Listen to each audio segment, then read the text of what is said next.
Whether you're a brand new Seraph or just need a refresher, I'll be teaching you everything you need to know to survive and thrive. Vintage Story is a complicated game, and existing guides last ages. I'm here to change that by explaining everything you need to know in under an hour without any of the fluff. I'll also be avoiding spoilers as much as possible. Feel free to skip around. I've cut the video into labeled chapters on the YouTube time bar so you can find whatever you need. The very first thing you want to do in your Vintage Story world is source some stone that you can use to make your tools. Certain stones, like shale rock as you can see here, are too soft to be used to make tools. By searching through leaves and looking at the top of the screen, you'll see branchy leaves. These drop sticks when broken. After a little bit of searching, you'll more than likely come across some flint. By shift right-clicking the ground with the flint, you'll open up the recipe selection. From there, you can choose a tool to make. With your tool selected, click the grid with another stone to remove pixels until you've outlined the shape of the tool in the grid. When the process is complete, you'll have whatever you were trying to make as an item in your hand. These tool heads can be combined with sticks. This will finalize the tool creation process.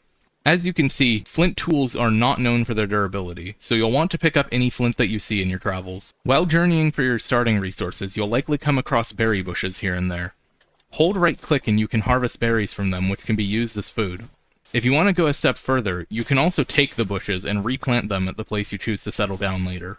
Now that we've secured starting tools and flint, we can get to making a knife. This knife will be necessary to expand our inventory.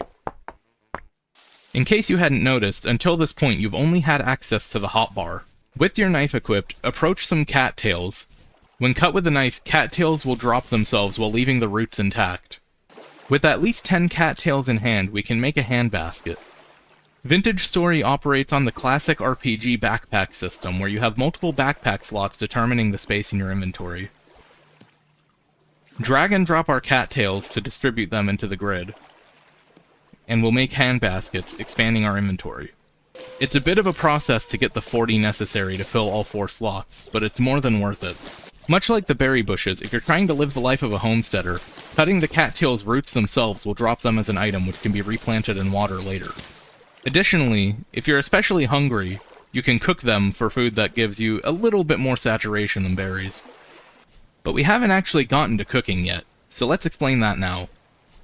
With your axe, target the bottom block of a tree. The whole thing will come down when it's finally done chopping, so be patient.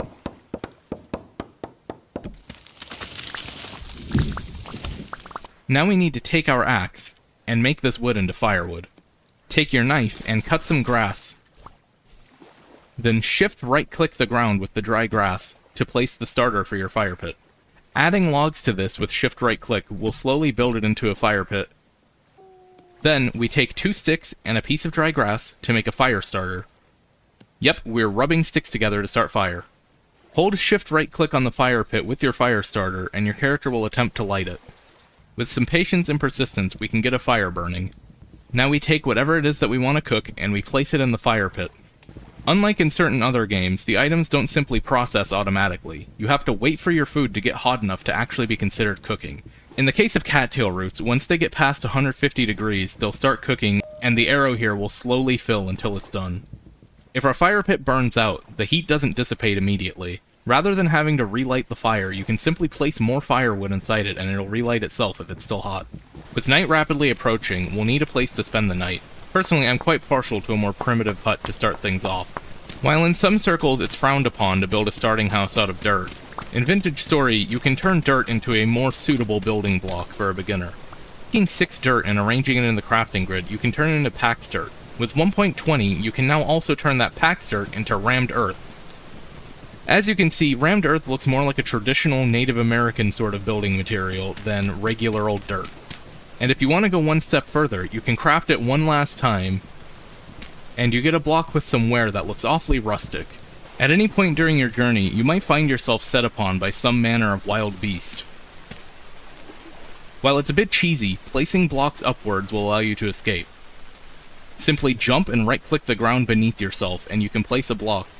Then repeat the process until you're roughly 2 or 3 blocks away. If you happen to provoke the wildlife, say approaching too close to a wolf or a moose, or maybe throwing rocks at it, you can escape all retribution simply by standing on your pillar. The animal will most likely get bored and leave, and you'll be safe. With my coward pillar dismantled, the wolf is left to go live its own life. But if your encounters with the wildlife don't go so smoothly, and you happen to be torn to shreds, the game is kind enough to automatically mark the location where you died. On default settings, you'll have roughly 10 minutes to go retrieve your items before they disappear. If you'd like to get rid of that waypoint once you retrieve your items, just right-click it on the map, and you can choose Delete from there. Bear with me here, I promise I'm a good builder. Would you shut up? But for demonstration purposes, let's take that wood and dirt we got earlier, and make ourselves a place to stay when it gets dark. So we'll fill in the walls here. We can craft ourselves a crude door to keep the beasts out. But you may notice, the crude door says that it tends to fall apart when used. Every time you open and close the crude door, it has a chance to break. While it's relatively forgiving, you wouldn't want the door to fall apart on you when you're running from something. If the aesthetic of a crudely tied together door isn't particularly important to you, you can get around this by making a wattle gate. With 3 sticks and a knife, you can make a gate that never breaks no matter how many times you open or close it. While offering superior visibility, the gate is also just as effective as the door at keeping wolves out of your house. If you'd like, you can add a new fireplace inside your home. The place won't burn down, so there's no need to worry. And if you're sick of lighting fireplaces by hand, we can craft a torch using a single stick and 2 pieces of dry grass. Putting the torch in your fireplace will light it once it gets hot enough. But if you get it wet, the torch goes out. When placed, a torch acts as a light source, but it will burn out in 48 hours in-game, or roughly an hour of real time. This makes it an effective but relatively temporary light source. But even if it's temporary, the torch holds a secondary utility. Instead of fumbling around rubbing sticks together, if you ever need to light a fire, you can simply use the torch instead with shift right click. Just like our ancestors, you can simply keep transferring the same fire between objects instead of lighting a new one. If you have particularly unfriendly guests outside your door, a spear makes short work of them. Unlike an axe, which has an attack range of 2 meters, a spear can attack from 3.5 meters away. And if the creature trying to slay you attempts to run away, it can even be thrown. With that same knife as earlier, you can shift right-click an animal corpse. This will butcher the animal, opening up an inventory where you can take its meat, hide, and fat. All items you'll need later. Destroying its skeleton will also give us bones. While bones aren't particularly useful on their own, they can be used as a substitute for a branch when making stone tools. This adds additional durability to the tool. As you probably noticed, we took a bit of damage in our scuffle with that wolf. Thankfully, if we collect some horsetail, we can craft it together with cattails to make a horsetail poultice. This is a primitive bandage that can heal your wounds. Your first night as a seraph will likely be spent sitting in your house cowering, but we definitely don't want to have to spend every night doing that. So come morning, make sure you remember where your house is, and we'll go out in search of something to do while we wait the night out. If you happen across a rock that looks a little weird, take note of it. Here you see some lead ore bits. You'll be thanking me later. While we aren't moving on to mining just yet, finding ore bits on the surface means that there's always an ore vein directly below. In that same vein, and funny enough in this case the same location, if you happen across peat, mark that down too. Peat can be used directly as fuel. And there it is, here's what we were looking for. Just like in real life, clay is the precursor to most advanced technology. So we'll gather up a comfortable amount of this, because we're going to need a lot. While it can spawn in forests, clay is much more common in areas that are flat, grassy, and have high rainfall. As you can see here, the rainfall in this area is very common. Now that we've reached home with our haul, our inventory seems a little full. Thankfully, in Vintage Story, if you hold Shift and right-click, many items can be placed in a stockpile in the world. If you hold Control, you can place multiple at a time.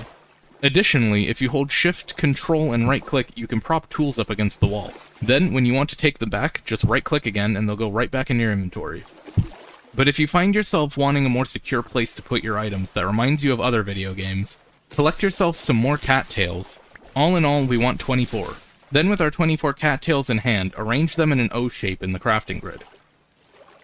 While relatively small, a reed chest is still quite space efficient, storing 8 stacks of items in a single block.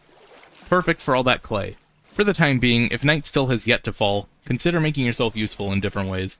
Collect more flint, chop some trees, work on preparing extra poultices, or gather some more food to sustain yourself.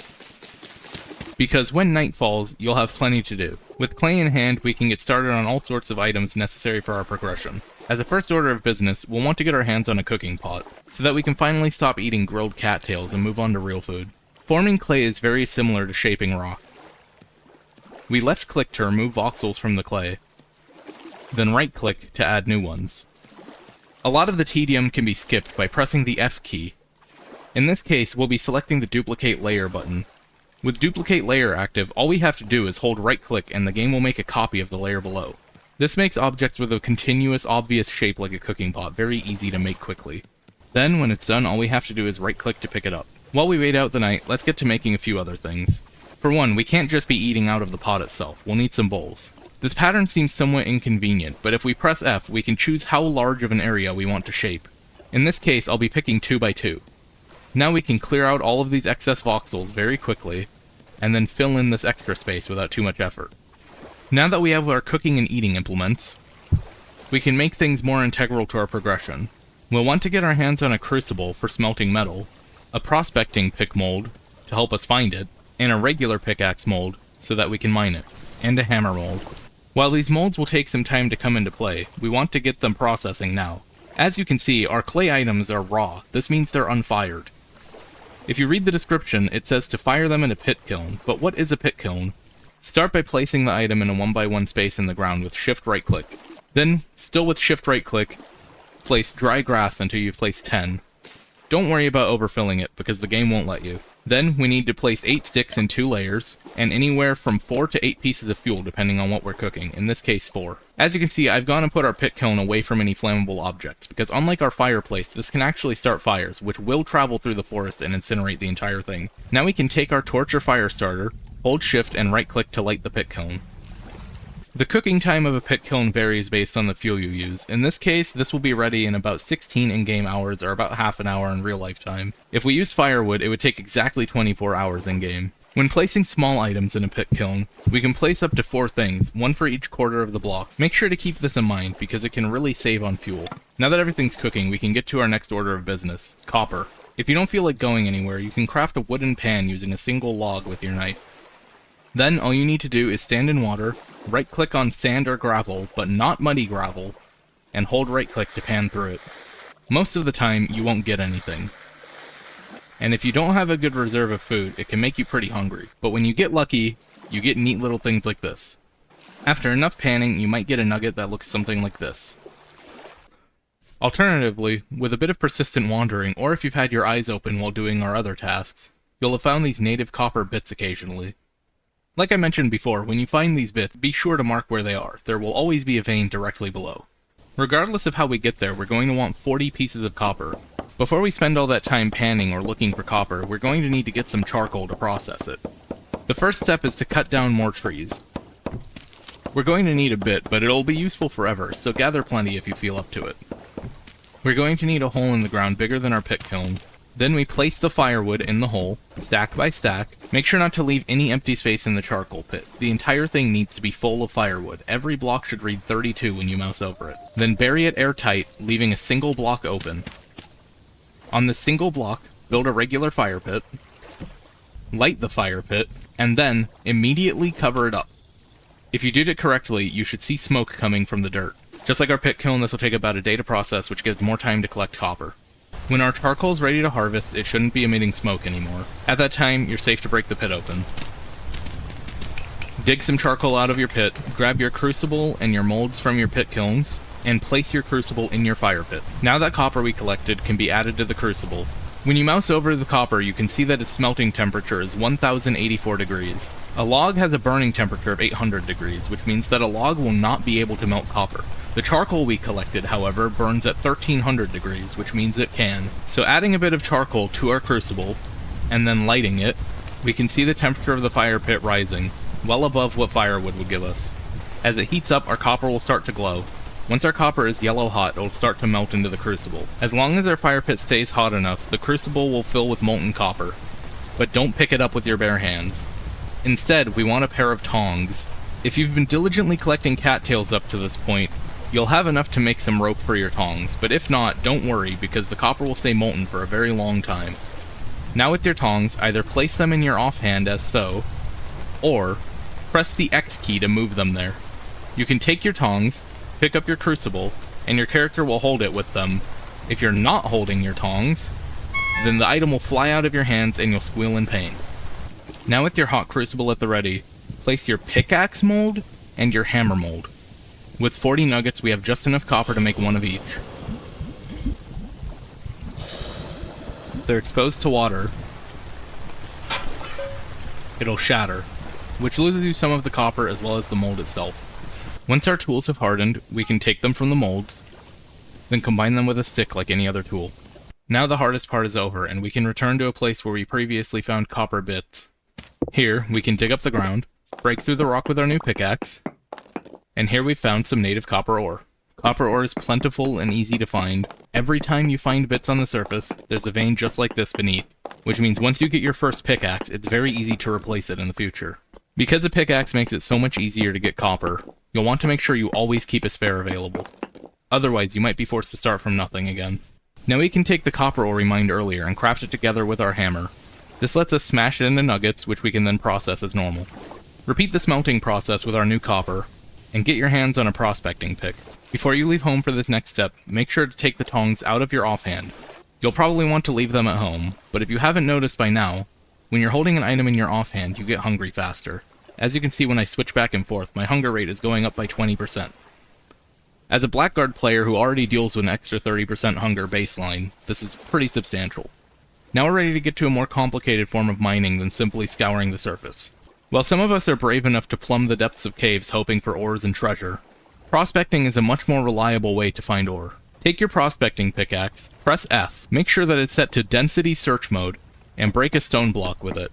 If you did it right, you should see this message in your info log. If you break another block too close to the original one, you'll not make any progress. Instead, you want to go at least 3 blocks away, break another stone, and you'll get another message saying you need one more sample. Break one last stone block, and you'll get a readout of the area. As you can see here, the area that we're living in has high magnetite. Magnetite is iron, and that'll be useful later, but right now that doesn't suit our purposes. Now that we've prospected the spot, it appears as a marker on our map with the readout. When prospecting, a percentage like 2.61% doesn't sound all that great, but the rating, whether very poor, poor, medium, high, is far more important than the percentage next to it. But to get a more accurate reading, you'll want to prospect in more than one spot. So a relatively short ways away from where you made your last reading, find access to stone, break a block, find access to more stone the requisite 3 blocks away, and take one more reading afterwards.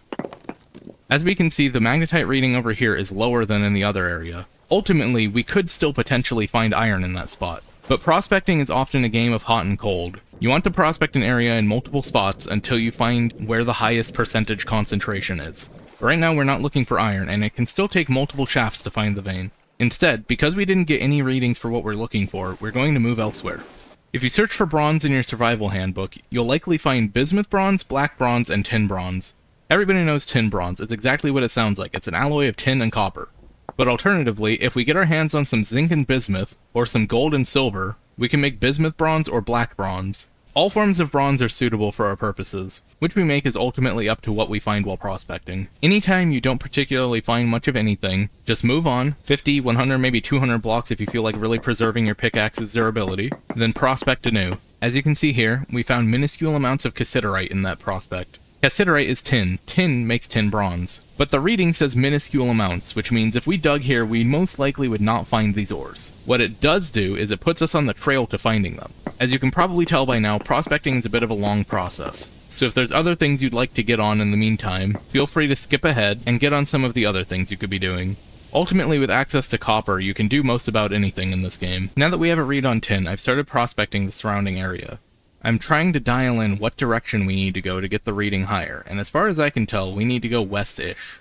Now with a fair bit of prospecting and some editing magic, we've reached a location decently west of where we lived that is high in cassiterite. To obtain our tin, all we need is our pickaxe and a handful of ladders. Get your hands on a good number of sticks, make yourself some ladders, and unlike in that other game, we're ready to dig straight down. Unlike in a lot of video games, you can actually hang on to ladders while you do things in Vintage Story. It doesn't slow you down in any way whatsoever. As long as we dig a little bit at a time and carefully descend with the shift key, we'll never fall, no matter what kind of chasm opens up beneath us. Now that we've dug a little way down, Take out our prospecting pick, push F, and switch to node search mode. When you dig a block with node search mode, instead of getting a normal prospecting readout, the game tells you whether there's any ore nearby. In this case, we didn't find any ore. Punch a hole through the wall, and get another reading, say 5 blocks away.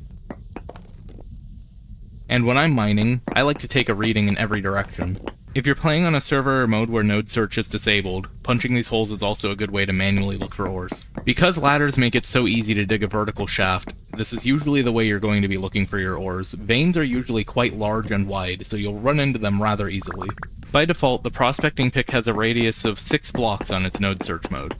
Because of that, we'll dig down around 10 to 12 blocks every time we want to search again. And there it is. We've struck cassiterite. Only trace amounts. That means there's somewhere between 1 and 9 cassiterite ores in the radius of the prospecting pick. But if we dig in that direction, we should be able to hone in on exactly where the vein is. So starting from where we found that reading, we'll punch a hole through the wall and take another one.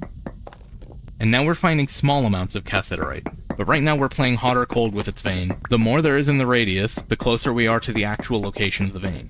And it's not in that direction, which means it's somewhere to our northwest. My judgment is telling me to simply dig in this general direction. Then, what I'll personally usually do, is I'll dig down a few blocks as well, pressing G to sit so I can reach further down. And seeing as the reading hasn't gotten any higher when I dug lower, I'll dig up to make sure that I'm not missing the vein up here, and it still hasn't changed. So we should be about level with where the vein is right now. So we'll just continue on diagonally, and right here on the triangulation point of where we did our prospecting, we'll punch more holes. I'll dig a ways to my west, take a reading, and now there's large amounts of cassiterite over there. Which means that the prospecting pick is reading somewhere either right on the edge or smack on the vein, and there it is. There's our tin. When you mine ore, you might lose sight of it sometimes. All I'm finding here is andesite, and they can be somewhat sparse through the walls, so you might have to do some digging to really find them. In this case, we unfortunately found poor quality tin, and it doesn't seem to be that dense of a vein. Still, we are getting plenty of it, and we won't need too much for our purposes. Once we've crushed up our tin ores and gotten our hands on a decent amount of copper, the process to make it into bronze is actually just as simple as making the copper itself. Because we only need about 1/10 as much tin as copper to make the bronze, we can throw in a lot of copper while using just a little bit of tin. The game tells us what we're going to be making. So you don't actually have to think about the ratios too hard yourself, just keep adding it until bronze pops up in the description. If you're watching through the guide before you get to this point, you'll want to make this mold ahead of time when you have downtime like at night. We need an anvil mold. While we don't need an anvil directly to use our bronze, because we can still make it in a crucible and thus we can still cast it, we will need an anvil to work iron later. Once our crucible is white hot, we'll pour ourselves a pickaxe, and we'll fill up our anvil mold. Now that we can make a bronze pickaxe, look carefully at its tooltip. The bronze pickaxe is tool tier 3. The copper pickaxe is tool tier 2.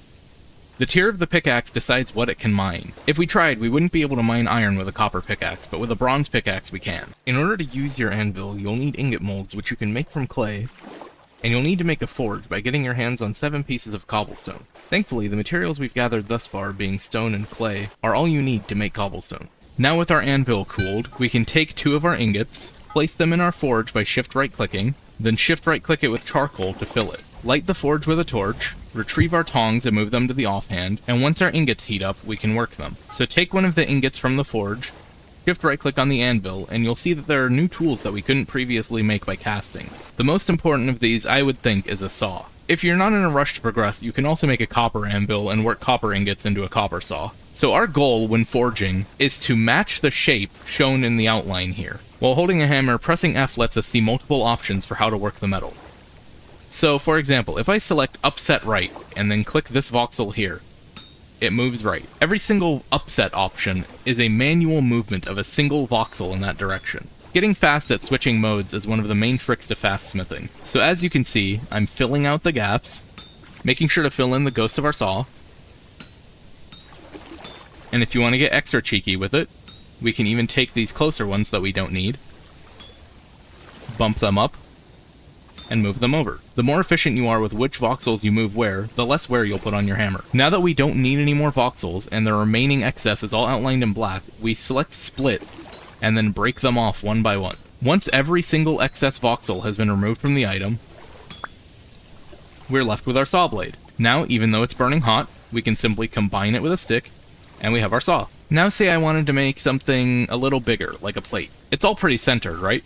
So we can take heavy hit, Hit it right in the middle, and it'll splat all the metal all over the place, saving us a lot of time moving individual voxels. Even after hammering it all out, we're still missing a whole bunch of metal. When you're working on something on the anvil though, you can simply add another bar on top.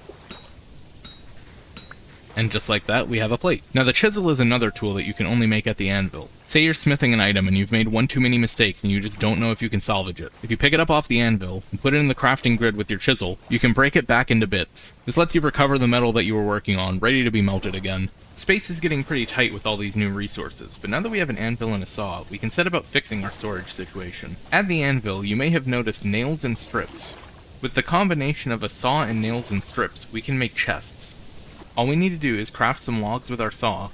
A single ingot gives us 4 sets of nails and strips, which means for the price of 1 ingot, we can make 4 chests. A single wooden chest has twice the capacity of a reed chest. Putting 2 wooden chests side by side in the crafting grid will create a wooden trunk. While a single wooden chest has 16 slots of inventory, a wooden trunk has 36. This gives us 4 more slots than if we put the 2 chests side by side normally. Having all these tools kicking around is probably getting a little bit annoying, so to store them in a more convenient way and still have easy access to our hammer at our forge, we can make a tool rack with 6 sticks. A tool rack will hold 4 tools. And just like with our nice little tool rack, a number of items can be stored in the world in an equally decorative and convenient manner. For example, with a vertical rack, we can store up to 5 molds.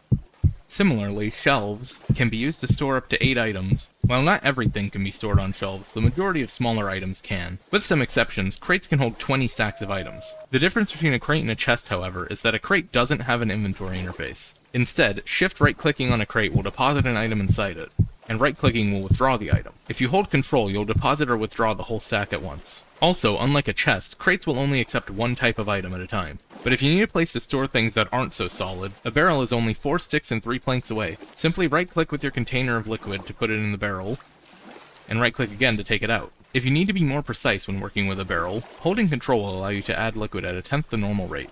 So with a bucket, you'll add 1 liter at a time, or with a bowl, which has a capacity of 1 liter, you'll add it 0.1 liters at a time, and so on.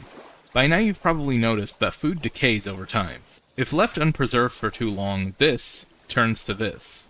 And with a lifespan of only a few days, decay is coming for your food quickly. But back in the good old days before refrigeration, the best way to make sure your food stayed good was to dig a cellar. Vintage Story defines a cellar as any small enclosed space made primarily of dirt or stone. Whether the wall is made of rammed earth, clay bricks, cobblestone, regular old dirt, or whatever your heart desires. As long as it's earthen, it's a functional block for preserving your food. Our wooden trunk has a perish speed of 0.81 times, slowly ticking up as the day warms. But downstairs in our nice cool cellar, the same wooden trunk keeps our food fresh for almost 3 times as long. In our inventory, this meat will only be good for another 4 days.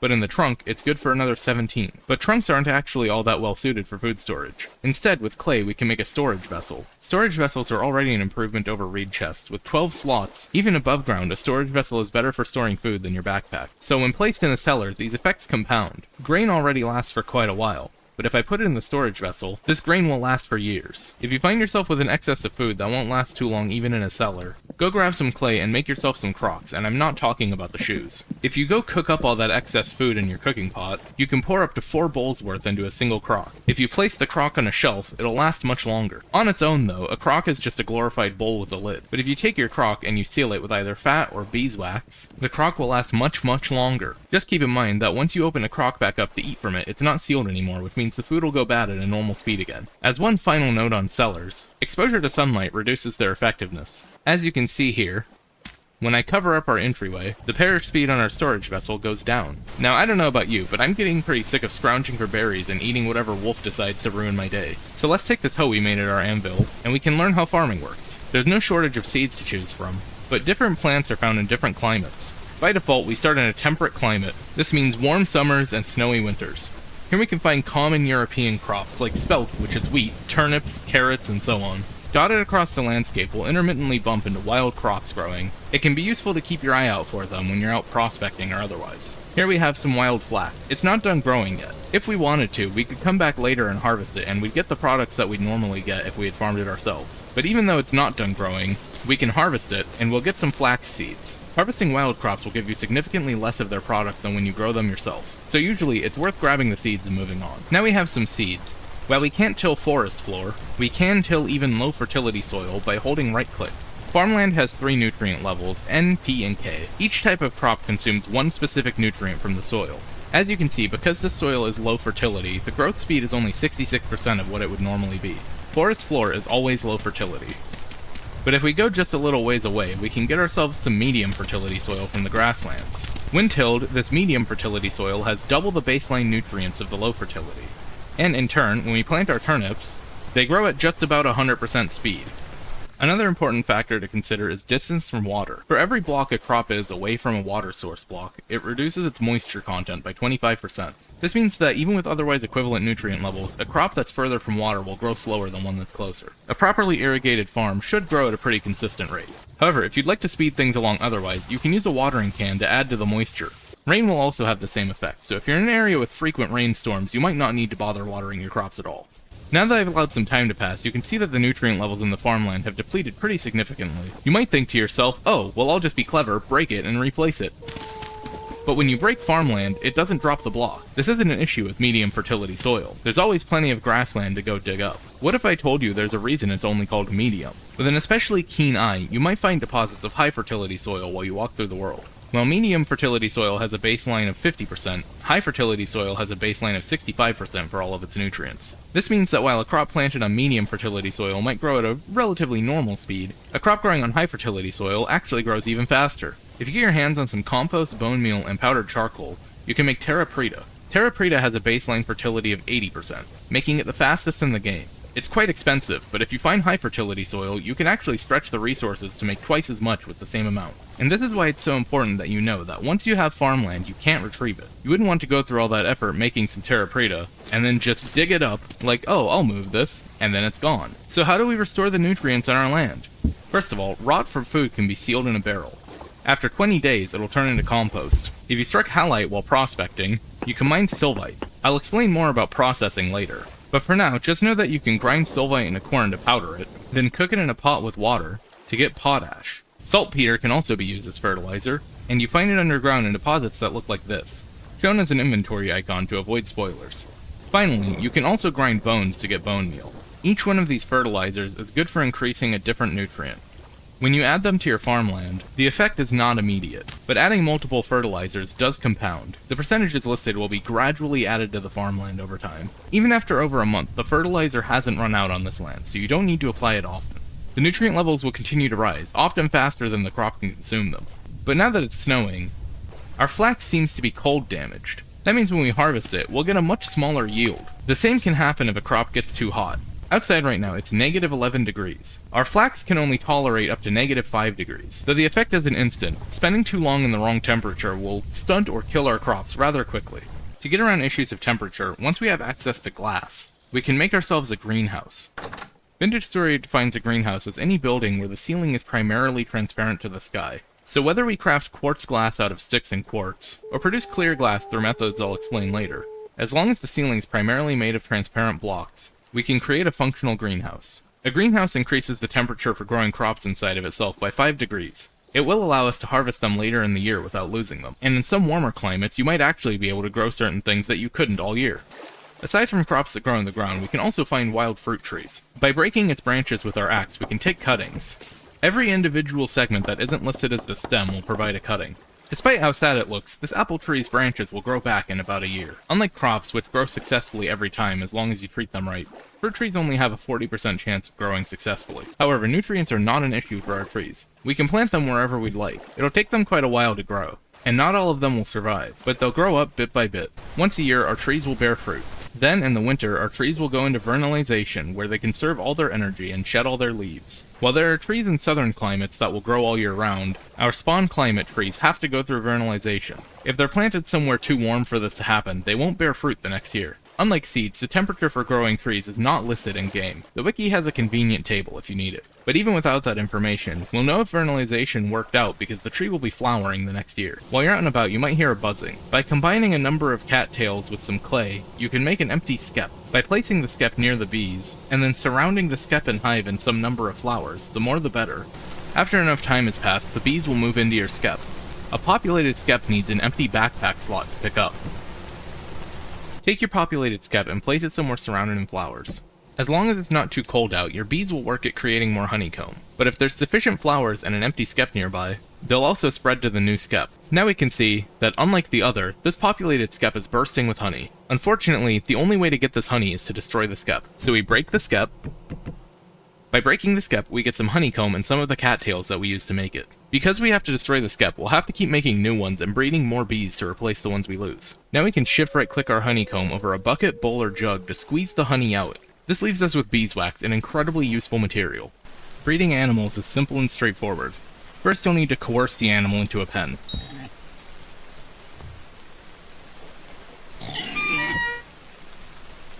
Smaller animals like chickens or the babies of other animals can be captured using reed basket trap. A reed basket trap is exactly what it looks like. It's just a reed chest propped up on a stick. As long as it's baited with a food item, animals will eat from the trap intermittently. Eventually, after long enough, one of our reed basket traps might catch an animal. A filled reed basket has to be carried in a backpack slot, but we can place it wherever we'd like. Once the animal is securely captured, it won't despawn so long as there's a light source in the pen with it. Once your animals are securely in the pen, make sure that it's at least 3 blocks tall to keep the wildlife out. Predators like wolves and bears will happily feast upon your livestock. You may also want to include a lightning rod made by smithing 3 copper rods to prevent any stray lightning strikes from wiping out your animals. Unfortunately, these animals will never be tame, but by making a large trough, or a small trough for chickens, we can feed our animals with grain and other materials. As long as they have food, most female animals will breed as long as they have access to a male. In particular, hens will lay a fertile egg in a hen box. Once a hen box is filled with 3 eggs, one of your hens will sit in it to incubate them. Chickens that aren't domesticated will panic when you approach. If you frighten your chickens, it'll interrupt the incubation process. In the case of our mammals, after eating enough portions from our trough, the animal will eventually mate. You can tell if it's pregnant by looking at its info box when you mouse over it. After around 20 to 25 days, our animals will reproduce. Animals we breed in captivity keep track of their generation in their info box. You can think of this as how domesticated the animals are. Certain animals, like bighorn sheep, can be milked for a time after giving birth. But most of the time, you'll find that it's too stressed to be milkable. But if we repeatedly come back to the animal, we can keep attempting until it allows us to milk it. But it can take quite a few attempts. But by their 3rd generation in captivity, bighorns will allow you to milk them almost every time. And by the 10th generation, our animals will stop minding our presence entirely. But butchering our old animals to raise the newer generations will leave us with a lot of hide, which means we should probably move on to how to process things starting with said hide. Like food, hide will go bad in a few days after it's collected. By combining it with fat, we can oil it and field dress it. Our oiled hide will cure over time, and once it's fully cured, it'll turn into a pelt. Pelts are useful for making various types of armor in the Bronze Age. They can also be used for a slightly larger backpack than our hand baskets. But hides have a much more important purpose, which is making leather. First, we'll start by making a quern. To get the necessary stone, we'll have to relieve it.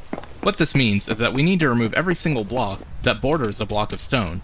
This doesn't count diagonals, only the blocks directly adjacent. Once it's exposed, the stone pops out. This is also important for building when making stoneworks projects, because a typical castle wall can be difficult to make without breaking down these stone blocks into smaller and smaller bricks. We found some chalk earlier where we were mining our cassiterite, but you might have to go a ways away to find limestone or chalk. Then put it in your quern and grind it. Then we take our lime and throw it in a barrel with some water, and it turns into lime water. Once we seal some hides away in the lime water, and wait 20 hours, we get soaked hides, which we can scrape with a knife, and then, after sourcing oak wood, we can fill 2 separate barrels. We'll seal away our oak logs to create weak tannin. Then the next day, we'll seal away 5 more oak logs to make strong tannin. Our scraped hides can be added to the weak tannin to turn them into prepared hides, which will take some time. Then our prepared hides go into the strong tannin to create leather. Once the process is finally done, we have leather. We can use our leather directly for all sorts of purposes, the most important of which is expanded backpacks, each of which has 6 slots. If we've done a lot of mining, we can combine saltpeter and sulfur into sulfuric acid, then sulfuric acid and chromite into chromium sulfate. While gathering all that up is beyond the scope of this video, it should rely on things you already know how to do. And by cooking a large or huge hide with chromium sulfate, and then cooking the resulting chromium tanned hide with beeswax, we get a quantity of sturdy leather. Sturdy leather's sole purpose is to make the biggest bags in the game. For all the extra effort, we can get bags that have 8 slots of inventory space. But all this tanning takes a lot of grinding. Seek out pine trees and search carefully for resin. With resin for glue and fat from animals for grease, we can make a number of mechanical components. But if we make ourselves some sails, using linen from the flax we've been growing or collecting, and attach them to a windmill rotor, the higher the better, we can harness mechanical power. By placing wooden axles, we can transfer power from one location to another. To change direction, attach an angled gear to the end of the shaft, then another wooden axle to the end of that gear. Then we can run our power down as far as we'd like. For a basic windmill, we can simply connect the shafts to the top of a quern and it'll turn as long as we have wind power, which will automatically process whatever we fill the quern with. If we'd like to run multiple things at once, we can make a large wooden gear from 4 large gear sections, attach it to the shaft, and then place another axle facing the gear. We can connect the two by adding angled gears. The same method can be used to attach multiple windmill rotors together, increasing the power throughput of your system. While I won't get deep into the mechanics of clockwork gear ratios, you can see that this shaft is spinning much faster than this one. That's because typically, going from a larger gear to a smaller one causes the smaller one to spin faster. Increasing speed via gear ratios can make your machines operate much faster. Arguably, the most useful contraption is the helve hammer. First, place a spare anvil. Then, 3 blocks away, place the base of your helve hammer and the hammer itself. Last, we need a wooden toggle, which goes directly in front of the base. Now, when given mechanical power, the helve hammer will start to hit the anvil. Now, if we start smithing a plate on this anvil, and add both our ingots, the helve hammer will hammer them out voxel by voxel. But the helve hammer actually has another, more important use. So let's cover how to make iron. If you've been diligently collecting flint, you might have noticed that it has a smelting temperature. It's a rather high one, so we'll need to use coal or charcoal. Cooking our flint will turn it into calcined flint, which can be ground in a quern, and then combined with clay to make fire clay. We can craft our fire clay into bricks, fire them 12 at a time in a pit kiln, and then craft a bloomery chimney and bloomery base. Stick the two together, shift control right click the bloomery base to fill it with iron, then fill it with charcoal. Once lit, the bloomery will start emitting smoke. With quartz, we can perform the same process to get clear glass. After about 10 hours, the bloomery will be silent.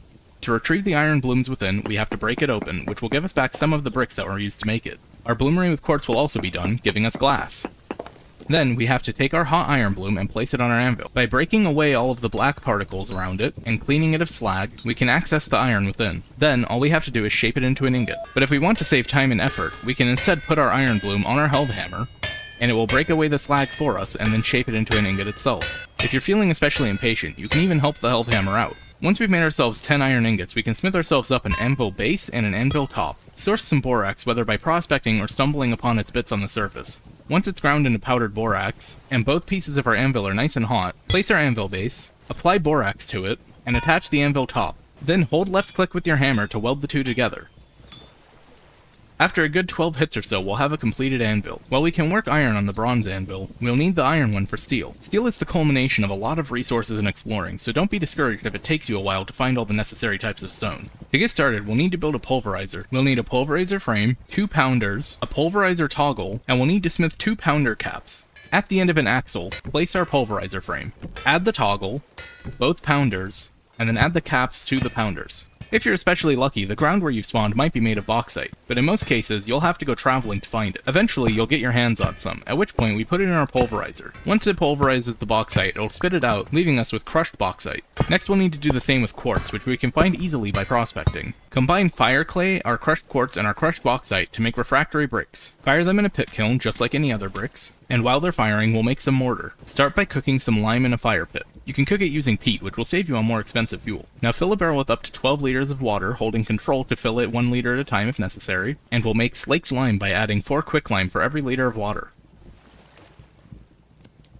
Then, by adding sand in an equal amount to quicklime, we'll find ourselves in possession of a large quantity of mortar. We'll need at least 6 refractory brick gratings, and a total of 53 blocks. But there's no harm in making extra because we'll need the replacements later. Then we'll need to go relieve more stone to get 2 stone coffin sections, and we'll need more borax to make 2 stone coffin lids. From 6 iron plates, make an iron door. Then we'll either need to build or dig a 5x5 area. It's important that you be able to access the underside.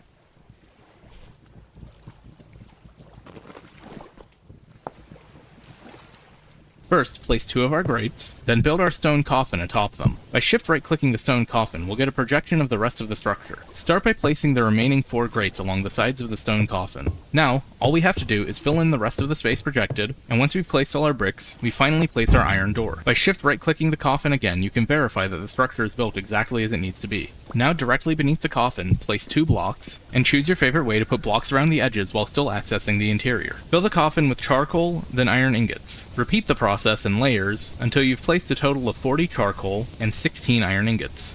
Once the coffin is full, place both stone lids on top, and be prepared to use a lot of fuel. Fill up the space on these 2 blocks directly beneath the coffin.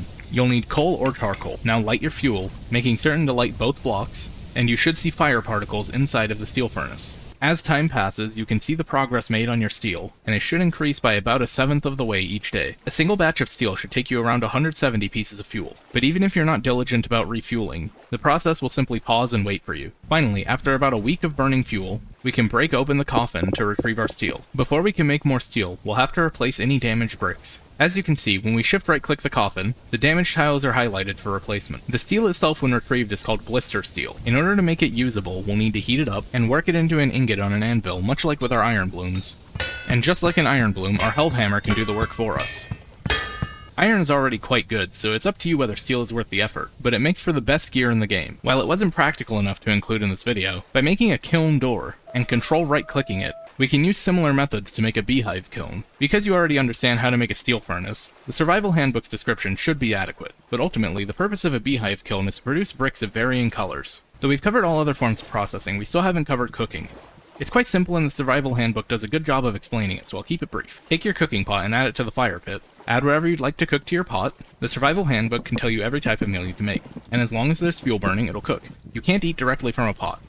Instead, shift right-click a bowl to pour the food into the bowl. Meals offer a lot more satiation than their requisite parts. Also, when you eat a meal, it stops your hunger bar from decreasing for a period of time based on the size of the meal. In order to bake, you actually need to burn out your fuel first. Grind some of your grain in a quern, combine the flour with water, and you'll get yourself some dough. As the firewood burns, the temperature of your oven will increase, but you can't put anything in while there's still firewood inside. Once the firewood has vanished, put the products to be baked inside the oven, and the residual heat of the oven will bake your bread. Baked goods can become overcooked and charred, but while regular bread lasts a decent amount of time, charred bread lasts quite a bit longer, so for preservation, you might want to do it on purpose. Specifically on a wooden table, shift right-click with 2 pieces of dough in hand to make a pie crust. Then, fill it with meat or fruit, pick it back up, and put it in the oven. A baked pie can't be eaten directly. Instead, place it on a surface with shift right-click, then shift right-click it with a knife to cut it into slices. Just like bread, these slices stack in your inventory. They also count as a full meal, so when you eat them, they'll pause your hunger bar. Because I'd like to keep this as spoiler light as possible, we'll be covering combat even more briefly. First, I'll touch on classes. Hunters have bonuses to range damage, but most important, they have a 10% increase in move speed. Even with reduced melee damage, speed is king, and you'll see why. Malefactors have access to a very spammable ranged weapon in the form of their sling right from the start of the game. It's weak, but rocks are essentially free. In addition, though the game lists them as having a negative 35% animal detection range, this actually applies to all the enemies in the game. I'm personally not certain if it's worth their penalties, but worth considering. You'll find that most of the most dangerous enemies in the game are mechanical, so the Clockmaker is much better than they seem. Additionally, again, speed is king, so 10% extra walk speed is quite substantial. My favorite class, the Blackguard, is the only class that can 2-hit some of the strongest enemies in the game once they get a steel sword. They can also craft a steel equivalent sword as soon as they get access to iron. In exchange, they get hungry faster, but hunger is quite easy to manage. Finally, the Tailor seems like all downsides. They have a secret weapon in the form of tailored gambeson body armor. Only a tailor can craft this, and it's the strongest armor to offer effectively no downsides. Armor and weapon have tiers, just like tools do. The enemies you face also have tiers, which affect that armor's effectiveness. This means armor below tier 2 is less effective. So for example, even though copper scalemail has a relatively higher amount of damage reduction when compared to bronze chainmail,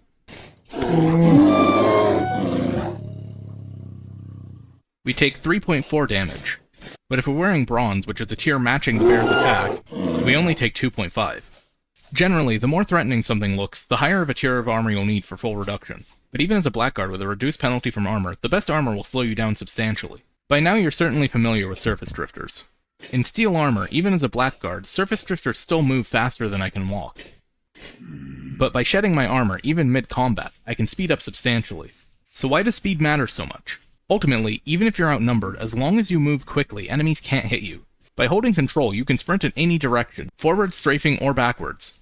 This means that combat is best thought of like fencing. You lunge forward, make an attack, and move backwards out of range. Even against the most threatening enemies in the game, you'll still be able to get away with not wearing armor as long as you always manage to avoid them. Because enemies have to stop to swing at you, you can always step away in time to avoid being hit, leaving you vulnerable only to range attacks. As one final note on armor, even with the best bandages in the game, heavy armor significantly reduces the effectiveness of healing. This includes your natural regeneration. In full plate, you actually can't heal from bandages at all. Always carry blocks on yourself. That way, if you're in an enclosed space like a cave, you can block yourself in, shed your armor, and bandage yourself up. You might be thinking that in times of danger, if you have blocks on yourself, you can just pillar up to safety. But even the most common surface enemies still have ways to hit you. If you still need more damage reduction than armor can provide, consider holding a shield in your offhand. Shields have a low passive activation chance, but if you hold shift, you'll block with your shield. While blocking with your shield, you can still swing a weapon. If you've been paying close attention, you'll have noticed this gear spinning to the left near my hunger and health. Think of it like a sanity meter. When it gets too low, bad things start to happen. Certain regions of the map are temporally unstable, but on the majority of the surface, it'll spin to the right instead, which causes your stability to increase. This is a rift. This is the main source of enemies that appear on the surface. When standing near or inside a rift, your stability will rapidly decrease. Otherwise, they serve solely to signal whether your area is lit well enough to prevent enemies from spawning. But how do we light our home to prevent this from happening? As soon as we have access to clay, we can take a bowl and fat to make an oil lamp. While oil lamps emit a very small amount of light, they will prevent enemies from spawning around them. If we find both zinc and copper, we can make brass plates, which allow us to make torch holders.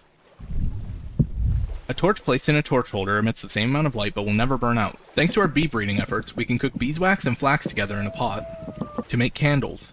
Candles emit a small amount of light, but multiple can be added to the same block to increase the amount of light that it emits. But candles are expensive, so to maximize their usefulness, with 2 glass slabs, a plate of nearly any metal, and 1 candle, we can make a lantern. As opposed to the light level 14 of a torch, a lantern has a light level of 18. The exceptionally wealthy can even add a silver or gold plate to their lantern, making it ever so slightly brighter. As a final note, slain monsters might drop a temporal gear. While a bit spoilery, I wanted to include this because holding right click with a temporal gear allows you to set your spawn point. This means that if you choose to live somewhere rather far from spawn, you won't be stuck making an enormous trek every time you die. Now you know all you need to survive and thrive. I wanted to keep things practical and quote-unquote brief, so I won't be covering everything. Did you know there's boats in this game? And what's with the filter? I wouldn't want to spoil all the fun. But if you want to know just how big a charcoal pit can be, or exactly how ore generation works, you can always head to wiki.vintagestory.at for more in-depth details. I'd also like to shout out Mischief of Mice for his Vintage Story Bit by Bit series. While it's much longer, it goes into much more depth if you need it. Good luck and praise Dave.